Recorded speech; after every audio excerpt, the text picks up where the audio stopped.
Warren Buffett চমৎকার একটা কথা বলেছেন।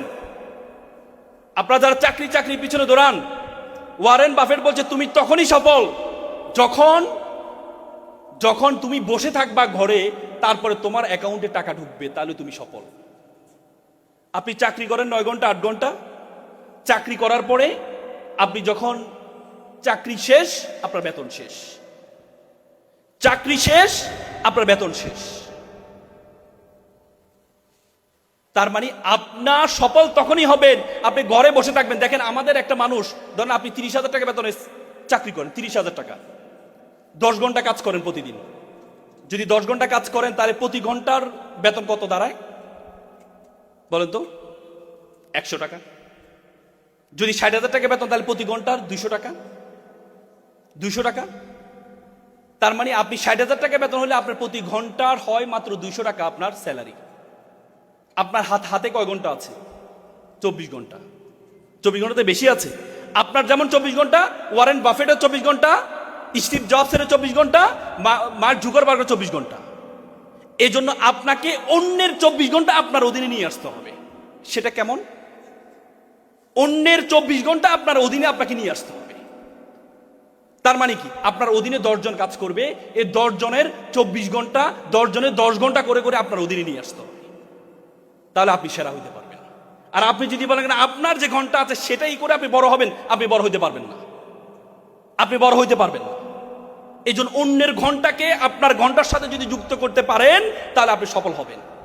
এই জন্য ব্যবসায়ী হওয়ার জন্য আমি কয়েকটা গুণের কথা বলবো আপনাদেরকে। ব্যবসা শব্দের মধ্যে যে গুণগুলো আছে, প্রথম হচ্ছে, দেখেন ব্যবসা, এখানে যারা আছেন অনেকে চিন্তা করেন পৃথিবীতে যত পেশা আছে, একমাত্র পেশা, যে পেশার কথা আল্লাহ কোরআনে বলেছেন, আল্লাহ বলছে আহাল্লাল বাইয়া ওয়া হাররামার রিবা, আমি তোমার জন্য ব্যবসাকে হালাল করেছি। পৃথিবীতে কোনো পেশার কথা কোরআনে উল্লেখ নেই, শুধু ব্যবসার কথা বলা আছে। আশারে মুবাশশারা যারা জান্নাতের সুসংবাদ পেয়েছেন, যে 10 জন, তার মধ্যে 9 জনে ব্যবসায়ী ছিলেন। আল্লাহ রাসূল নিজে ব্যবসায়ী ছিলেন, তার ওয়াইফ ব্যবসায়ী ছিলেন, তার 4 খলিফা ব্যবসায়ী ছিলেন। তার মানে আপনি ব্যবসায়ী হওয়ার জন্য এত হীনমন্যতা ভোগেন কেন? হীনমন্যতা ভোগেন কেন? আপনার সবসময় মনে করেন টাকা লাগবে, ব্যবসার টাকা ছাড়া তো ব্যবসা হয় না। না, যারা বড় বড় ব্যবসায়ী হয়েছে তাদেরকে জিজ্ঞেস করে দেখেন তারা কত টাকা দিয়ে শুরু করেছে, তারা কত টাকা দিয়ে শুরু করেছে জিজ্ঞেস করে দেখেন। পৃথিবীতে সবসময় টাকা লাগে না ভাই। পাঠাও, উবার, তাদের নিজস্ব কোন গাড়ি আছে? গাড়ি আছে, একটা গাড়ির মালিক তারা, কিন্তু লক্ষ লক্ষ গাড়ি। পৃথিবীর যে দেশে যাবেন উবার আপনার অ্যাক্টিভ।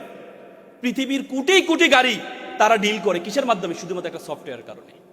তার কি টাকা লাগছে? পাঠাও, ইলিয়াস, তারা যে এই করেছিল, তাদের নিজস্ব কোনো গাড়ি আছে?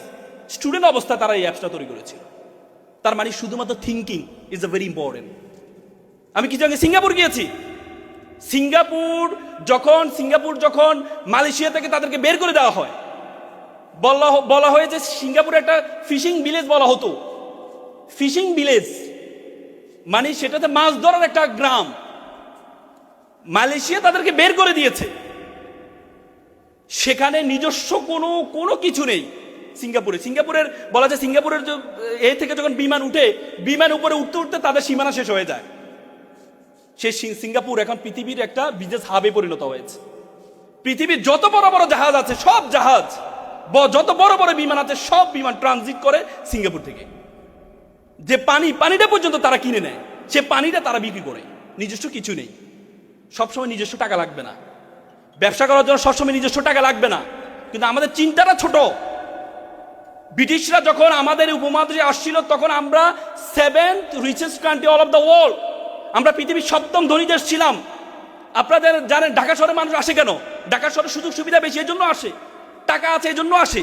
ব্রিটিশরা এখানে কেন আসছেন? কারণ এখানে টাকা আছে, এখানে টাকা আছে। ব্রিটিশরা যাওয়ার সময় আমাদের মাথার মধ্যে ঢুকিয়ে দিয়েছে যে ছেঁড়া খাতায় শুয়ে লাখ টাকার স্বপ্ন দেখিও না। ব্রিটিশরা আমাদের শিক্ষা ব্যবস্থার মধ্যে ঢুকিয়ে দিয়েছে তোমরা অ্যাপ্লিকেশন করো কেরানি পদে চাকরির জন্য আবেদন। কেন? সিইও পদে চাকরির জন্য আবেদন শিখাইতে পারে না আমাদেরকে? এমডি পদে চাকরির জন্য আবেদন শিখাইতে পারে না আমাদেরকে? কেন আমাদের শিখতে হবে কেরানি পদে চাকরির জন্য আবেদন?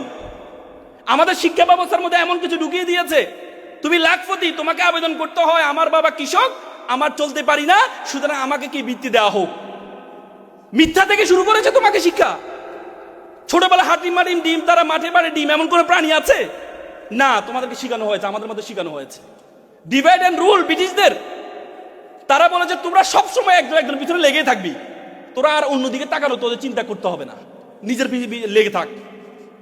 এই জন্য দুই বাংলাকে ভাগ করে দিছে, কাশ্মীরকে ভাগ করে দিছে, দুই পাঞ্জাবকে ভাগ করে দিছে। পাঞ্জাব দুই ভাষা একই, কিন্তু রাষ্ট্র হচ্ছে দুইটা, একটা হচ্ছে লাহোর আর একটা হচ্ছে হরিয়ানা।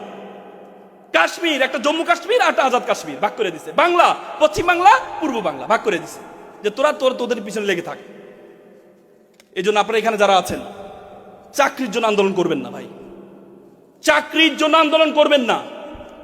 আল্লাহ তাআলা আপনাকে অনর্থক সৃষ্টি করে নাই, আল্লাহ তাআলা আপনাকে অনর্থক সৃষ্টি করে নাই। উদ্যোক্তা হওয়ার স্বপ্ন দেখেন। উদ্যোক্তা হওয়ার জন্য আমি কয়েকটা পরামর্শ করে আমার কথা শেষ করব। প্রথম, বিজনেসম্যান হওয়ার জন্য প্রথম যে বর্ণটি আছে সেটি হচ্ছে B. B B for B positive. Positive চিন্তা করেন আপনি।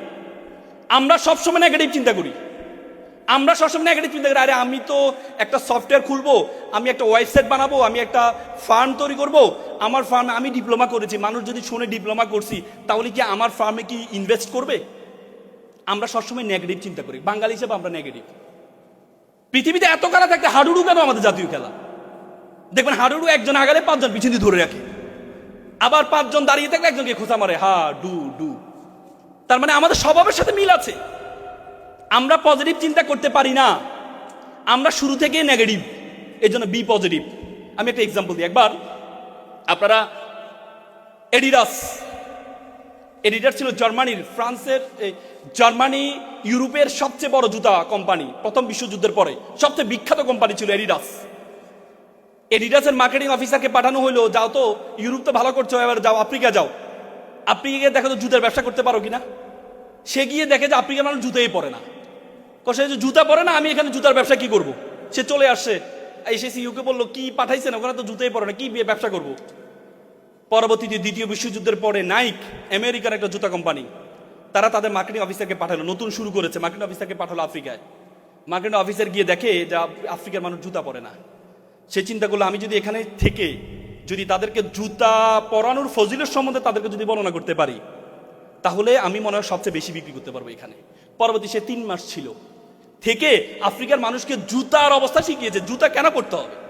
শিখানোর পর দেখা গেছে সারা বিশ্বে যা ব্যবসা করে নাই তার চেয়ে বেশি ব্যবসা করেছে আফ্রিকায়, আফ্রিকায়, আফ্রিকায়। তার মানে you have to be positive. আপনাকে পজিটিভিটি থাকতে হবে। আপনি যদি নেগেটিভ অ্যাপ্রোচ নিয়ে থাকেন তাহলে আপনি বড় হতে পারবেন না। নেগেটিভ অ্যাপ্রোচ নিয়ে থাকলে বড় হতে পারেন। পজিটিভ চিন্তা, আপনি যদি চিন্তা করেন আরে আমার ইনস্টিটিউটের পাশে ধরেন আপনি ডুয়েটে পড়েন, আপনি যদি চিন্তা করেন ডুয়েটে পড়ি, ডুয়েটের এখানে যদি আমি আইটি ফার্ম তৈরি করি, তাহলে এখানে তো সবাই ইঞ্জিনিয়ার, কে আমারটা নিবে। আপনাকে চিন্তা করতে হবে পজিটিভ। দ্বিতীয় যে গুণটি সেটি হচ্ছে ইউ মানে understand the pulse of the people. জনগণের পালস বুঝতে হবে আপনাকে। আপনি যে উদ্যোগটা গ্রহণ করবেন, প্রথমে আপনাকে বুঝতে হবে যারা আছে তাদের পালস বুঝতে হবে, যে আমি যে পণ্যটা নিব এই পণ্যটা আমি কোথায় নিব। আপনি আইটি ফার্ম করবেন, আপনি যদি ডুয়েটের পাশে আইটি ফার্ম করেন তাহলে সেখানে তো সব ইঞ্জিনিয়ার, তাহলে কাজ হবে না। আপনাকে এমন জায়গায় আইটি ফার্মটা করতে হবে যেখানে ইঞ্জিনিয়ার কম, যেখানে মানুষ নতুন প্রযুক্তির দিকে এগিয়ে যাচ্ছে। এই জন্য আপনি যে কাজটা করবেন আপনাকে বুঝতে হবে সব জায়গায় সবকিছুর গুরুত্ব সমান নয়।